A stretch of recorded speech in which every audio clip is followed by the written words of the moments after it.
Masisira lang yun. Ay, gusto niya ng talong. Tayo sa talungan nila Dyrus. Tama ka ng Dyrus. So ito, hindi tayo. Sakto pang torta bukas. Ay, ito, tigamin talong niya ang cute. Hindi. Yung mga Tapad din na ito kung nalod. gusto niyo ba ba yung ganitong talong guys? So maliit lang talaga siya, di ba? Oo. Pero pwede na yung mga Ang cute naman ng talong mo. Ito, straight yung talong niya. Balik ko ang dulo. Oh, ito, ang cute ng talong niya. Oh, may pa sa dulo. Ay, ito, medyo nag-level up na. Tumataba-taba siya ng talong. Kinulang. Hindi pa sapat. Oh, kailangan natin ng mas makahanap sa katabaan nitong isa. Lo, kay ka na. Ay mo dyan, Lo. Ito, pakita mo, Jolene. May ulo. Lods, ito may mukha. May mata. May talag nanunong kita. May mata. Nanunong kita. Nakita niya yung pet ni Jolina. Ayoko dyan. Atras, ayoko dyan. Pet ni Jolina yun. Ito, oh. Paliitan sila, oh.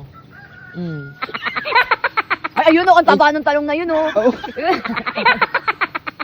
Nakasight ako na mataba sa baba, Jolina. Kasabaluktot din. Oo. Pero malinamnam to. Ay. Masyuba, Ay, ayan, oh. oo nga. Oo. Liit na. Sinong ganito ang talong? Ano yan? Ano yan? Bagong sa... Yung sanggol sa tiyan?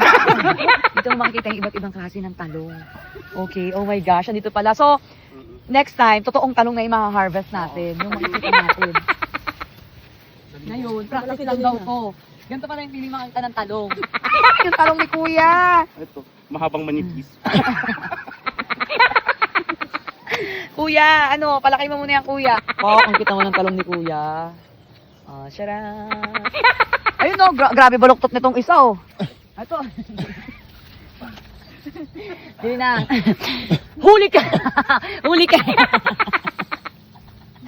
Huli ka! Akin ka lang, ganun. Parang ito yung favorite ko sa lahat, ha. Sinakal yung talong, eh, no? Ito, umaba-haba na. Oh, ay, ang saray! Umahaba-haba na ang talong. Bango ng talong niya. Mga support system. Yan. Welcome to the talong farm. Oh, ito yung may pakana ng talong, eh. Let's go, ging, next time totoong talong na, ha.